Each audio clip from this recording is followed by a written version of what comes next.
Al-Qaeda's continued quest for nuclear weapons, Iran's ongoing nuclear efforts, and North Korea's proliferation, this focus is appropriate and indeed an essential change from previous reviews.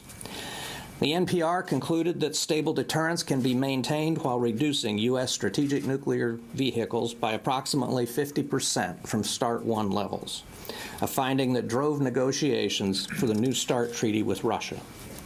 The United States will pursue high-level bilateral dialogues on strategic stability with both Russia and China that are aimed at fostering more stable, resilient, and transparent strategic relationships. This NPR determined that the United States will not develop new nuclear warheads. Programs to extend the lives of warheads will use only nuclear components based on previously tested designs and will not support new military missions or provide for new military capabilities. We will study options for ensuring the safety, security, and reliability of nuclear warheads on a case-by-case basis. In any decision to proceed to engineering development, we will give strong preference to options for refurbishment or reuse.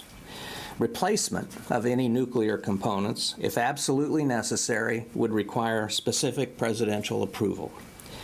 Correspondingly, the United States must make much-needed investments to rebuild our aging nuclear infrastructure, both facilities and personnel.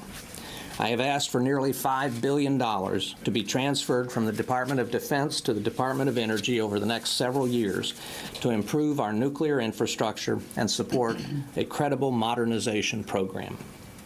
There are also areas of continuity in this report.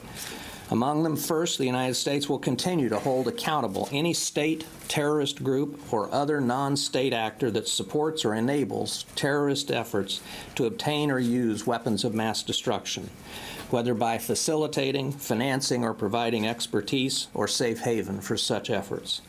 Second, we will maintain the nuclear triad of ICBMs, nuclear-capable aircraft, and ballistic missile submarines. Third, we will continue to develop and improve non-nuclear capabilities, including regional missile defenses, to strengthen deterrence and reduce the role of nuclear weapons in our overall defense posture. And finally, the United States will continue abiding by its pledge not to conduct nuclear testing.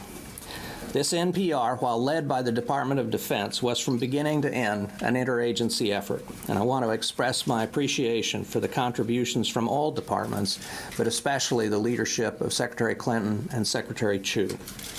In closing, I'd like to thank the men and women at the Departments of Defense and Energy, including the national labs, who are critical to sustaining our nuclear arsenal.